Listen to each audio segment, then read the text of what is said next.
So, hey everybody, and welcome. Today we're going to have a full lap of the Nürburgring, but that is at 2 minutes and 30 seconds-ish, so if you want to skip ahead to the full lap, go ahead. A little bit of history though, we had 1.5 laps prior, me and this green Lamborghini and I. The first one was kind of a success. Didn't really know how I was going to go, but he was basically on my tail out of the pit, so I wanted to hang out with him. We clearly, I don't know, from that little interaction, you could see it was just friendly. Let's go for a drive. Come over this crest, the most dangerous section on the track. I say that almost every episode. And we lose our Lamborghini friend. I think I hit it rather nicely, to be honest. And I think in an attempt to catch up, he got on the gas a little too early. Almost have an incident myself right here. I thought I was a section ahead of where I am here. And I broke just like this. I treated the braking zone as if I was there and not where I was. Gray Ferrari gets Driver of the Year for just yeeting off the track, yielding to the faster cars behind him. The Lamborghini lets me back in front, and right towards the end, I don't really know the section very well, so I break up what felt like too early and maybe sent my friend spinning. I wasn't quite sure. It's literally the end of, towards the end of the track, so, I mean, I don't finish every lap. I don't even get close sometimes, so it's literally one of the sections I have the least experience on. Ending up in an episode of Initial D back with the Toyota 86. Catching up to our Lamborghini friend, and I actually asked him to lead this lap because I felt so, my palms were sweating from leading. I felt so uncomfortable, and I felt like I was spinning him out, and without words, he really just went for it. Beautiful rejoin from our Lotus friend right here. Just barely, dipping a tire on the track, and once he sees I leave him plenty of road, he slowly rejoins. I mean, that is how it's done, people. Take note. I went to let him pass here, and I guess I overestimated the passing ability of the Lotus, I think that he's in, and basically I got on it before he could get around. Testing the water with this Audi, managing to go around the outside. Not only am I hitting a braking point, but there's a car spinning out in front of me, so I'm on the brakes, and before I know it, he's yeeting around the outside, just giving up the braking zone, and now spinning out and almost taking out two cars. An interesting interaction with that R8 indeed. Nothing to see here, and right about here, I totally dropped the ball and brake way too early, then I forget to brake enough, and then I remember, but it's too late. I would have spun out from trail braking, and I just go into the wall. I blew it. So I'm like, I'm going back to the pits. Took a short break, came back, and he had told me to lead. And I said, I don't feel comfortable leading. I feel like I'm causing you to spin because I'm bad. And he said, don't worry about this. So you heard it from him. By the way, this is why sequentials are better. Let's see you do that in the manual. Anyway, he told me to lead, so I've got right away to totally block his line and stuff for an entire lap. Here we go. This is it. We set something like a 7:31 or higher the first lap we did, and that was with him losing control twice. Whether it was my fault or not, it was wasted time, and, well, a 7:31 still, that's pretty impressive if that's what it was. I can't really remember. But anyway, I want to see how fast this Ferrari go. I think we both do. So, I'm not holding back. I'm going to hit every braking point as late as I can. I'm going to risk it for the biscuit.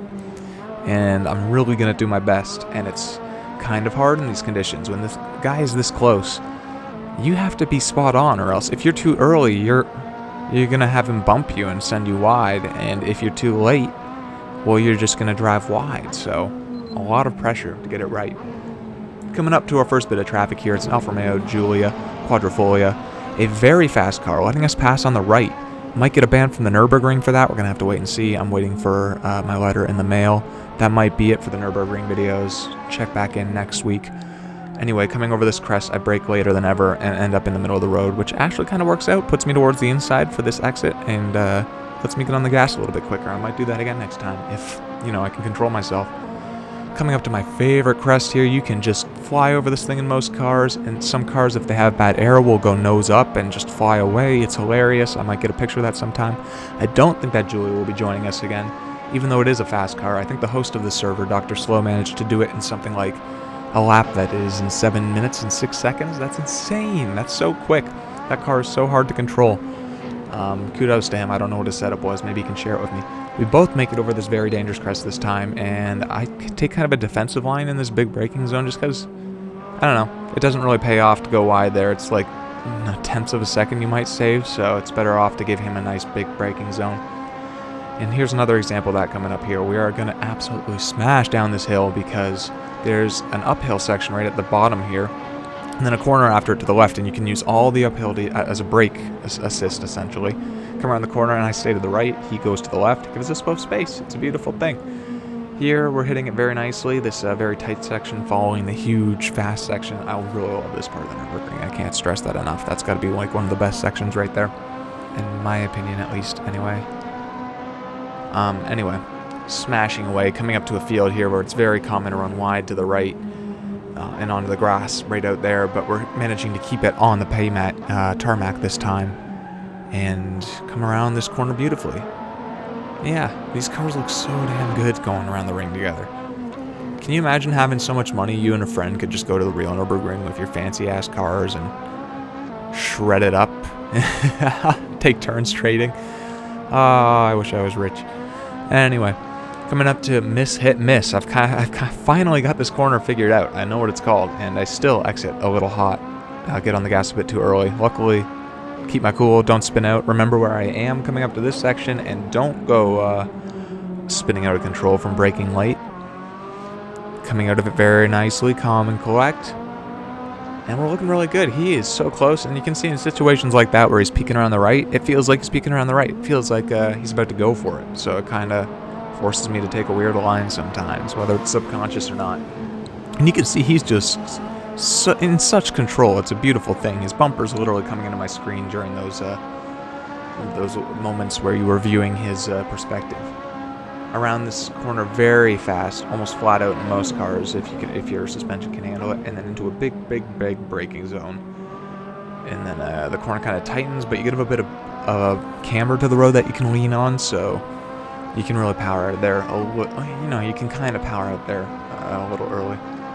And then we're flat out for a while. Flat out. Triple apex here, running wide after the third one to the right, so you can take this left-hander flat out and continuing flat out up the hill. When I saw him go around that corner sideways, I was saying out loud, "Don't you dare," because I want him to be there when I finish this lap. It was pretty funny. I was like, I'm not going again. This was pretty stressful. So don't you mess up, because I'm doing my best, and we're basically halfway there. We're over halfway there, it feels like. General rule is if you can get out of the carousel by like 5 minutes and 30 seconds, you're looking at a 7-minute and 30-second-ish lap. So that's something I've found to be rather consistent. And we're coming up to the carousel around the 5-minute mark, so this is looking promising. I took a while to look up lap times, but I wanted to know what this specific track configuration's lap time is called. Turns out it's called like bridged gantry or something like that. And I don't think there's actually a 458 Scuderia on record, but they estimate that it would do a 7:15, I do believe. That was a beautiful carousel, by the way. Probably the best one I've done in a while. Same for that Lambo. Right on my tail. Beautiful driving. Anyway, a 7:15 would be a nice goal to go for here, but if I keep kicking out the back end like that, I'm giving up precious tenths of seconds that will end up towards the end of this monstrous lap. So really have to keep it together to make that kind of thing happen and be very brave and accurate. It's not an easy thing to do. And when you've got a faster car with a better driver potentially in it, then probably, I should say, then, you really have your work cut out for you. Using all the road here, even that widening curb, taking every bit of it, missing my apex a little bit here, but I managed to reel it back in for the important one, the second one, which sets you up nicely for this right-hander into a straight towards U2 corner, using all the curb there. Wave to the people. Sorry, I'm not the Brazzers van, not today. Just a couple exotics. I guess it's not exotic when you're in Europe. I don't know. Anyway, we made it out of YouTube corner. No problem. We're not going to end up on YouTube today. We finally got to a section that I want to bring up. Something interesting happens over this crest here. I managed to stall the car or something, and then money shift it. Over the course of this lap, you've probably heard the beeps followed by the yellow caution flashing symbol. That's like a range protector or a gear protector. Excuse me. That keeps you from money shifting or destroying your transmission. And somehow I surpassed it and managed to take this Ferrari to 10,000 RPM. And coming up to the section where I managed to bin our friend before, I go a little faster than I should have and end up scrambling to regain control. It looked hilarious. The Ferrari was twerking everywhere. Such a good looking car, not when it's twerking. Around the mini carousel, I don't even care anymore. I just want to finish this lap. We are doing so well, and it's looking like a 7:30 is well doable at this point. The formula stays true. I didn't even pay attention to what our time was coming out of the carousel. I'll have to go back and look at that. But it's looking very promising. In fact, it's looking like it could even be a sub 720. Not gonna happen. Not today. Maybe if I wasn't busy twerking on one of the last corners. Anyway, I want to thank Morgan, my Russian friend in the Lamborghini, for the fun lap, and I want to thank Dr. Slow's server and the community, and you guys so much for watching. Have a great day, everybody. Bye-bye.